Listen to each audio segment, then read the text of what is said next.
Mapagpalang araw sa inyong lahat. Welcome back sa Hobby ni Daddy. Ito po yung vlog kung saan gagawin natin ang topic ng proper na pag-aalaga at proper disposal, proper na pag-out, no?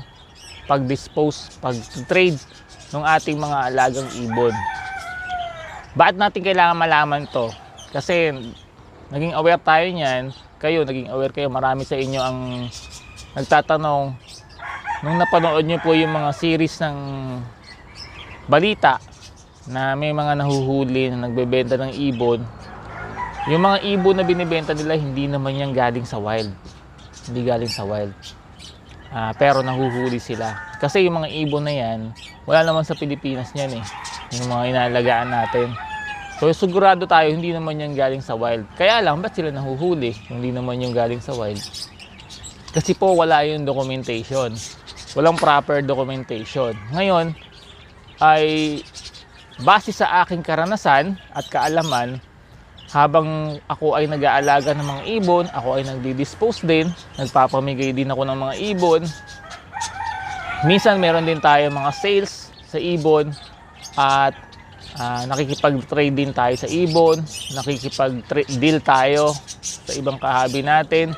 At meron din tayong mga papeles na inaayos sa DENR.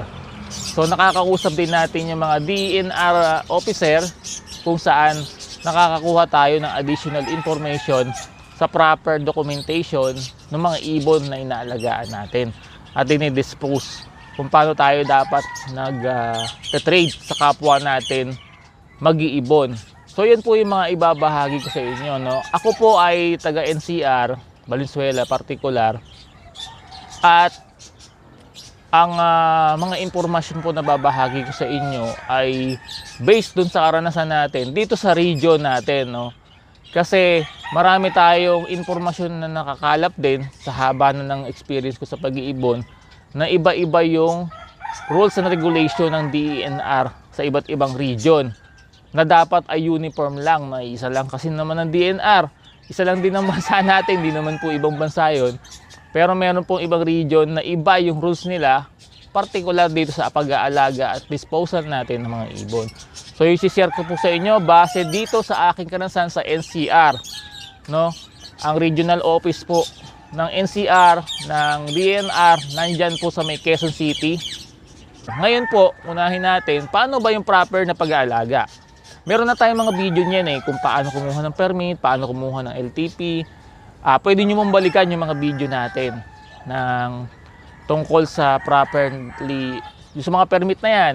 Ngayon, yung proper na pag-aalaga po ng ibon, dapat po yung ibon ninyong kinukuha, meron pong papel na kasama. At least, dun sa unang dalawa species ng ibon, na 2 piraso per species ng ibon. Halimbawa po, budgie or parakeet. Kahit 2 man lang nun, so yung unang kukunin nyo may papel, ay okay na po yun para ma-register nyo. Kung African lovebirds, dapat yung unang 2 may papel. Kung ibang ibon na naman yung kukunin nyo, dapat yung unang 2 may papel. Para po yan po ay ma-register ninyo sa DENR. Kasi kung wala pong papel ang ibon ninyo, hindi nyo po yan ma-register. At yung iba po mga kahabi natin nagtatanong, marami na akong ibon, nakakuha ko ng mga ibon na walang papel. Makakuha ba ako ng papel sa'yo? Hindi po.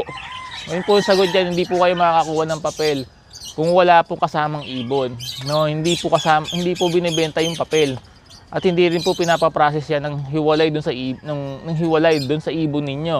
So kung kukuha po kayo ng mga ibon, mag-acquire kayo, dapat sabihin niyo na po kagad complete ng documentation, kumpletong papel, kasi ipaprocess po yan, ipapalakad, no, may mga pagdadaanan po yan at meron pong additional processing fee kung yung documents na kailangan nyo, kailangan ng LTP. Kasi nga po matrabaho yan at nilalakad po yan or pinapalakad yan, babayaran po yung tao maglalakad.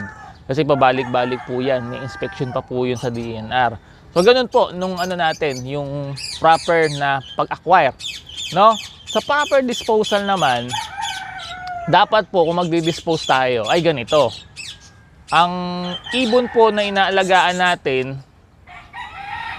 kung ano lang tayo, kung ang i-apply lang nating permit. Halimbawa, nakapag-acquire na tayo, mag-a-apply tayo ng permit ngayon, CWR, Certificate of Wildlife Registration. Ano ang pwede nating i-dispose na ibon, no? Okay, ano-ano mang ibon yung pwede nating gamitan ng deed of sale? Ano-anong species ng ibon niya? No, hindi po lahat ng species ng ibon na naka-register sa CWR natin pwede nating i-dispose sa pamamagitan ng deed of sale. Yung iba lang po ang pwede. Ito pong, ulit ko po, ito pong aking sinasabi base po dun sa turo sa akin ng DENR officer dito sa NCR. Okay, ito po yung mga pwede nating gawan ng deed of sale pag may kumukuha sa atin. For deed of donation, pwede rin. Deed of sale, deed of donation, deed of trade, pwede po yun, no? Deed of exchange pala. Deed of sale, DOS, DOD, deed of donation, DOE, deed of exchange. Pwede po to, no, sa CWR na may CWR permit. Yung budgie or parakeet, pwede po yan.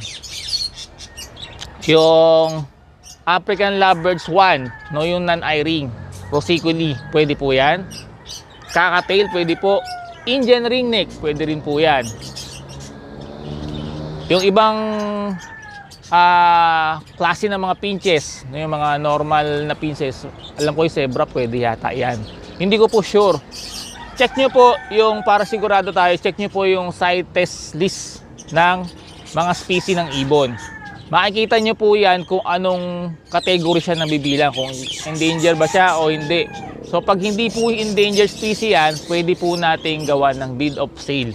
According dyan sa, hindi na akong babanggit ng pangalan, pero alam po ng DENR na sa region, sa NCR yan, na yan po din yung tinuturo nila. In fact, yung isang officer ng DENR, may mga alaga siyang Indian ringneck, at pag nagre-release siya noon, deed of sale ang nire-release niya. DENR officer pa po yun, no? Ngayon, yung ibang klase ng ibon, kamukha ng African Lovebirds 2, yung eye-ring group, saka personata,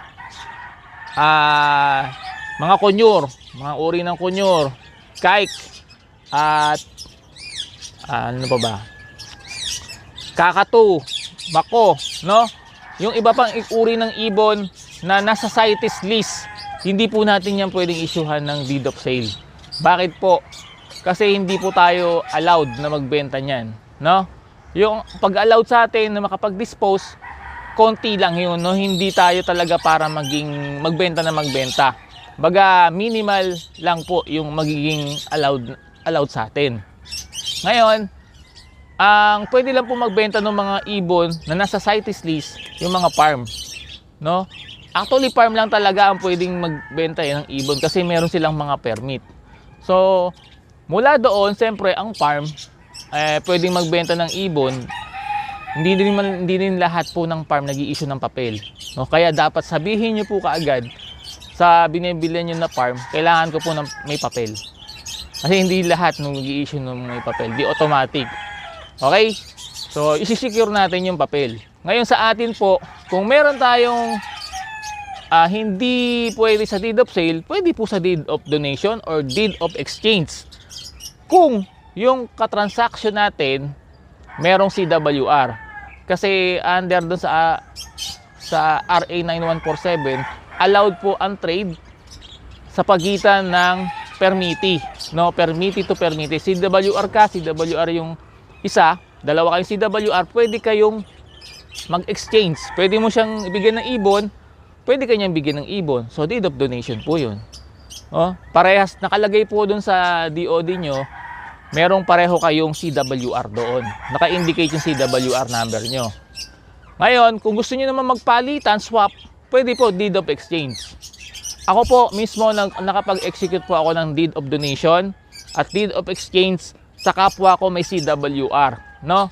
Na-i-add po nila yon, naikuha nila ng permit, na-i-add nila doon sa kanilang QBR, sa quarterly breeding report. Pero pang ano lang po yun, CWR to CWR lang, no? Kung walang CWR yung katransaction nyo, wag nyo pong bibigyan ng ganung papel, no? Kaya hindi po proper. Yun po mga sinabi ko sa inyo sa pagkakaalam ko at turo sa akin din ng DNR, yun po yung proper na pagpapapel ng mga ibon. Ngayon, kung ang transaction nyo ay nasa ibang lugar, nasa ibang probinsya, NCR ka, nasa Region 3 o Region 4A, yung katransaction mo, may LTP po yun, Local Transport Permit. Gawa muna kayo ng papel kung deed of donation yan or deed of exchange or deed of sale, gagawa ka ng papel. Apply ka sa DNR, i-apply mo yan, may inspection yan. Ngayon, makakakuha ka ng Local Transport Permit. No? Yung iba, kailangan pa ng health certificate. Kukuha ka sa veterinary, city vet, nung lugar ninyo para makapagkuha ka niyan. Sa NCR, hindi na po hinahanapan yan. No? Sa ibang region, hinahanapan pa ng health certificate pag nag-a-apply kayo ng local transport permit. Mga iba-iba nga po. So, ganun po, no? Para makapag-out kayo, ma-dispose nyo yung ibon nyo or makapag-trade kayo ng ibon sa ibang kahabi natin, dapat po laging may papel. Kapag nandun na kayo sa transaction, magmi-meet na kayo or pupunta sa inyo, dapat nakaprepare na po yung papel para nang sa ganun, pag kinuha yung ibon, bigay nyo yung papel. So, walang problema. Sa amin po, ganun ginagawa namin. Kaya doon sa mga kahabi natin na kumukuha, advance po yung ginapagawa namin. Kung halimbawang wala ako, no, hindi ako allowed doon, kukuha ako sa farm. May mga kaibigan tayong farm na kasi kilala naman na tayo. Meron tayong farm na kakaibigan sa Luzon, sa Visayas, Mindanao, meron. Kaya kung malapit din kayo doon ko kayo kinukuha nung gusto ninyo, nung pinapahanap ninyo. So kung nagpapa-order kayo, order kayo sa akin. Kunin ko po sa farm para proper documentation yung makukuha yung ibon. So ganun po yung ginagawa natin. Para sa mga kahabi natin na gusto mag-acquire ng iba't ibang klase ng ibon na mayroong documentation, pwede po kayong mag-message sa Facebook page ng Hobby ni Daddy. Willing po tayong i-serve yung inyong yung mga hinahanap ninyo. Meron lang po yan na kailangan lang na reservation saka documentation na kailangan gawin bago po ma-deliver yung ibon sa inyo. Okay? Para po dun sa mga kahabi natin, no, na nagsasabi na bakit hinuhuli, hindi naman yung wild. Naiintindihan ko po yung hindi naman galing sa wild. Naiintindihan ko po yung mga concern niyo kasi yan din po ay tanong ko. Bakit yung mga nasa pet shop hindi naman hinuhuli? Bakit yung nasa mga tiyanggian, ba't hindi naman hinuhuli? Actually, may mga pet shop po at tiyanggian na nakumpiskahan din at na raid, no? Noon, mga panahon noon. Ngayon, hindi ko lang sure kung meron, no? Kasi according do sa DNR personnel na nakausap natin, yung mga nakikita natin sa balita, konti lang yon. Pero yung hindi natin nakikita, mas marami. Ibig sabihin, maaaring meron din mga napupuntahan na ganyan, nahuhulihan ng ganyan na hindi na natin nakapapanood. At yung concern nyo po na sinasabi nyo na hindi naman yan kinuha sa wild. Naintindihan ko po yun, totoo namang hindi yan kinuha sa wild kasi yung mga ibon na yan, hindi naman yan endemic sa Pilipinas. Wala tayong makikita na sa gubat natin ng ganyang mga ibon, no? Yung mga exotic na ibon na yan, galing sa ibang bansa. Kaya hindi natin naiintindihan ko ano yung sinasabi nyo na dapat hindi yan hinuhuli.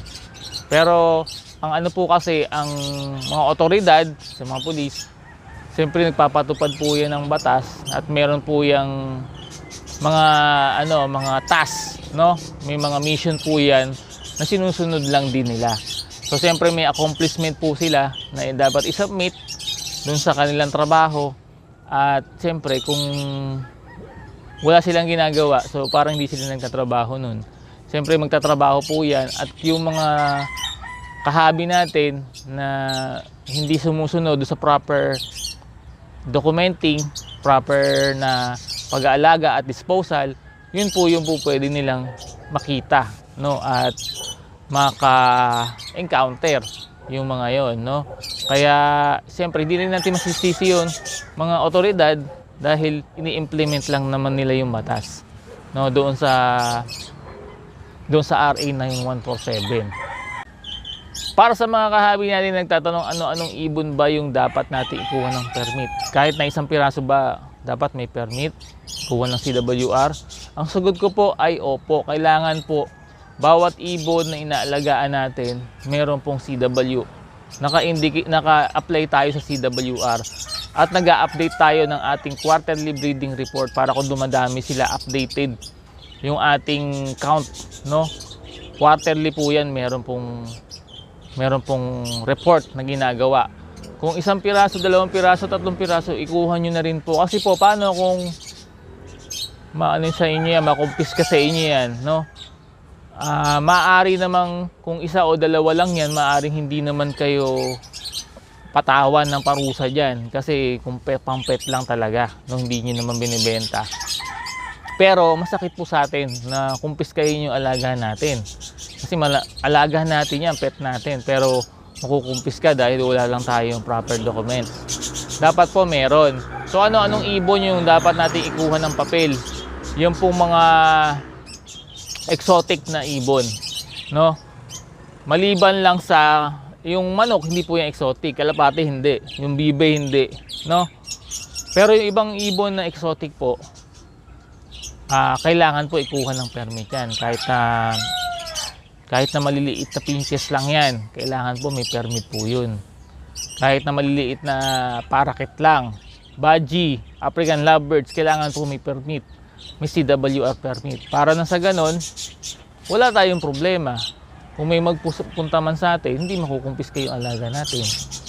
Kung meron mang mag-report sa atin na maingay yung alaga natin, hindi makukumpiska at hindi tayo magkakaroon ng violation doon sa batas na sumasaklaw sa wildlife protection, no? Meron po kasing batas na RA 9147, yun po ay wildlife protection, no, na batas. Kasama po yung mga ibon diyan sa sakop ng batas na yan. Inuulit ko mga kahabi, itong mga impormasyon na binahagi ko sa inyo ay dito sa atin sa NCR. Yung ating karanasan at mismong ginagawa dito sa NCR at tinuro mismo ng ating mga DNR officer dito sa NCR. Sa ibang region po, hindi ko sure kung may i-apply nyo yung mga binahagi ko sa inyong impormasyon dito, no? Kasi iba't ibang region, may iba't ibang rules and regulation na naset. Ngayon, mas maganda po makipag-ugnayan kayo sa regional office ng DNR sa inyong lugar para sa tamang documentation ng mga ibon, no? Kasi iba-iba nga lang po. Yan po ay isang malaking tanong ko lang din, no, at ng iba pa nating kahabi, kahit yung mga kaibigan nating farm. Bakit iba-iba ang rules and regulation ng DNR bawat per region? Iisa lang naman po ang DNR. Minsan, may mga pinrasis kaming papel sa NCR, DNR NCR, pagdating sa ibang region, kinu-question pa. Galing naman sa DNR din yun. Ang kinu-question, yung may dala, yung tao na nag-a-apply. Bakit hindi ninyo kausapin yung kapwa ninyo, DNR office? Makipag-coordinate kayo, hindi po ba kayo nag-uusap-usap? At bakit ganon, iba-iba yung rules and regulation ninyo? Isang DNR office lang naman po kayo. Meron lang mga regional offices. Nakakapagtaka lang po bakit iba-iba, no? Sino pong gumawa ng ibang rules doon sa ibang region? Bakit iba doon sa ibang region? Iba sa NCR, iba sa region 4A, iba sa region 3, iba pa sa ibang region, no? Bakit iba-iba? Dapat po meron niyang isang set ng rules and regulation para sa isang set na susundan ng ating mga kahabi na nag-aalaga at involved dito sa hobby ng pag-iibon sa ating bansa. So, yan po ay ating isang malaking question lang din sa ating DNR department, no? Ba't kaya ganon?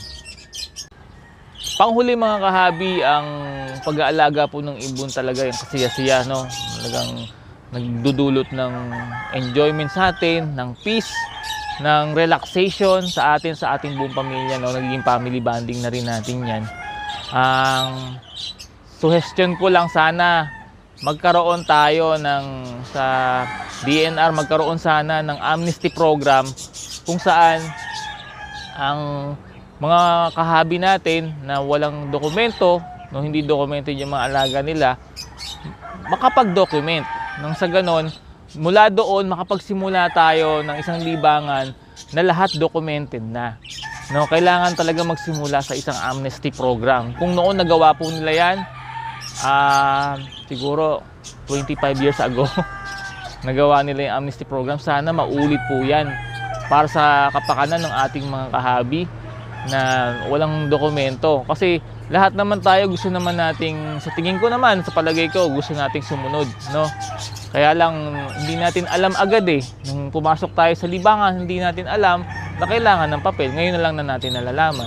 O sana magkaroon ng amnesty program para nang sa ganon makakuha tayo ng ating proper documentation at mula doon makapagsimula tayo ng isang libangan na documented na at sumusunod sa alinsunod dun sa RA 9147, yung batas na sumasaklaw sa pag-aalaga ng ganitong mga ibon. Nung sa ganon, ma-enjoy natin yung 100% ng enjoyment dito sa ating libangan, na makakatulong din naman sa pagpe-preserve ng iba't ibang species ng ibon na ating inaalagaan. Maganda rin siguro mga kahabi kung magkakaroon ng party list representative ang sektor ng mag-iibon para ma-amend yung batas para magkaroon ng mas open or mas maluwag na regulation patungkol sa trading ng mga ibon sa ating bansa. Siyempre, poproteksyonan din yung kapakanan ng mga wild species na nasa ating bansa. At magkaroon ng mga iba't ibang proyekto kamukha ng mga open aviary sa mga park kung saan mai-enjoy ng mga tao yung iba't ibang species ng ibon na ilalagay doon at magkaroon ng impormasyon tungkol sa mga ibon na inaalagaan din natin. So yun mga kahabi, sana maisakatuparan itong mga bagay na ito. Malaking tulong sa hobby natin ng pag-iibon. Yun po yung aking mai-share sa inyo. Ngayon kung may mga katanungan po kayo, i-comment nyo po para makapag-prepare din ako dun sa mga sagot sa live Q&A natin. Magla-live Q&A tayo para usap din tayo ng live, tapos mas maliwanagan po kayo sa mga additional na tanong ninyo. Schedule na lang po natin yan kung kailan, at panoorin nyo sana ng buo itong ating vlog ngayon. Ngayon kung mayroon pa po kayong ibang concern, i-comment nyo na rin po para pwede natin gawan ng topic sa susunod natin mga vlog. Huwag nyo kalimutan kahabi na suportahan ng channel natin at mag-subscribe po kahit bihira na tayo mag-upload dito. Pero pag may mga mahalagang mga impormasyon na kailangan nyo malaman, i-share natin, hindi natin pagkakait yan para sa lahat ng kahabi natin ay ma-inform po kayo at ma-enjoy natin yung 100% yung hobby ng pag-iibon. Salamat mga kahabi sa inyong support at panonood. God bless po sa inyong lahat.